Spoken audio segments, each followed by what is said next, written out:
Let us start today's class and let us discuss in today's class about cathode ray tube and LCDs.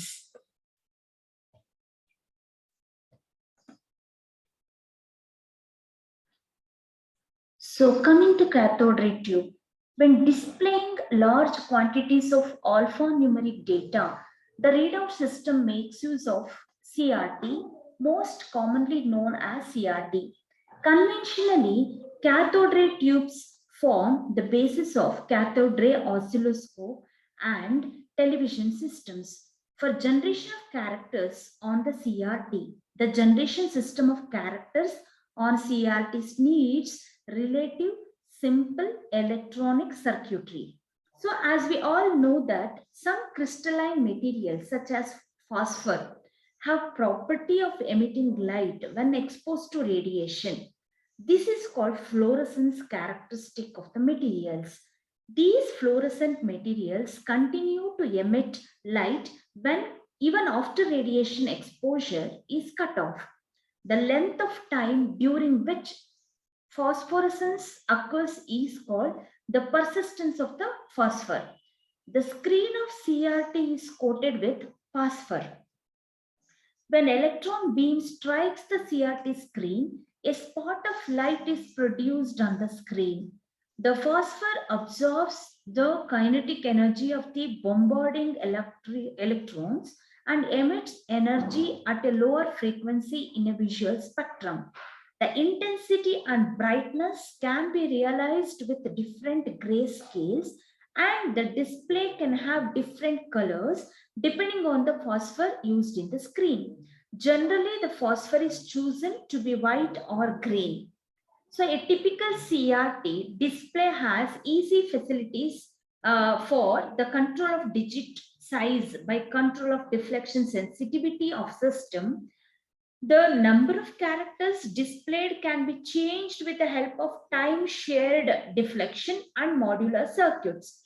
So storage type CRTs facilitate storing a stationary pattern on the screen without flickering display, and it is possible to retain the pattern for a long time independent of the phosphor persistence. So advantages, it is less expensive than other display technology. It has fast response time. It can operate at any resolution, geometry, and also for aspect ratio without need for rescaling the image. Highest pixel resolutions generally available. They produce more colors. So next, coming to LCDs.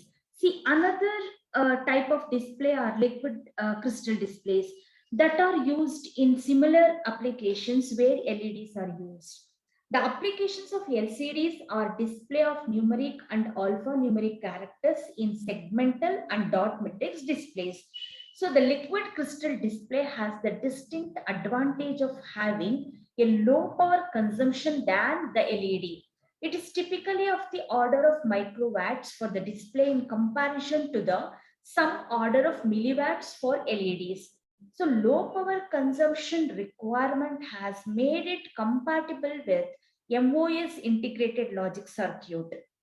Its other advantages are its low cost and good contrast. The main drawback of LCDs are additional requirement of light source, a limited temperature range of operation, low reliability, short operating life, poor visibility in low ambient lighting, slow speed, and the need for an AC drive. So there are two basic ways in which liquid crystals are used for controlling properties of light and thereby change its appearance. Accordingly, there are two types of LCD displays. One is dynamic scattering display and other one is field effect display. When dynamic scattering display is energized, the molecules of energized area of the display become turbulent and scatter light in all directions. Consequently, the activated areas take on a frosted glass appearance, resulting in a silver display. Of course, the unenergized areas remain translucent. So, field effect LCD contains front and back polarizers at right angles to each other. Without electrical excitation, the light coming through the front polarizer is rotated 90 degree in the fluid, passes through the rear polarizer and is reflected back by the mirror. When an electrostatic field is applied, the LC fluid molecules rotate 90 degrees so that the light is not rotated 90 degree and is therefore absorbed by the rear polarizer. This causes the appearance of dark digits on a light background. Some LCDs are designed so that light passes completely through them, while others have a mirrored surface that reflects light back to the viewer. So in the former case known as transmissive mode of operation, light originates from a light source on one side of the crystal and is changed to the desired pattern as it passes through to emerge on the other side. In the second case, the referred to as reflective mode, light enters one side, is changed within the material and is reflected by a mirror to emerge from the same side it entered. So what are the important features of LCDs? LCDs are characterized by low power consumption, low cost, large area, and low operating speed. They have the following important features. See, LCDs are very slow devices and have a turn on time of a few milliseconds.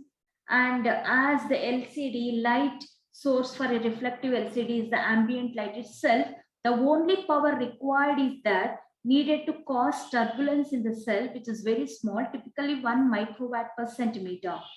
Thirdly, the materials of pneumatic liquid crystals, which is the most popular liquid crystal structure, has high resistivity. So the current requirement for scattering light in an LLC is very marginal. Next is the electric field needed to activate LCDs is typically of the order of 1000 volt per mm.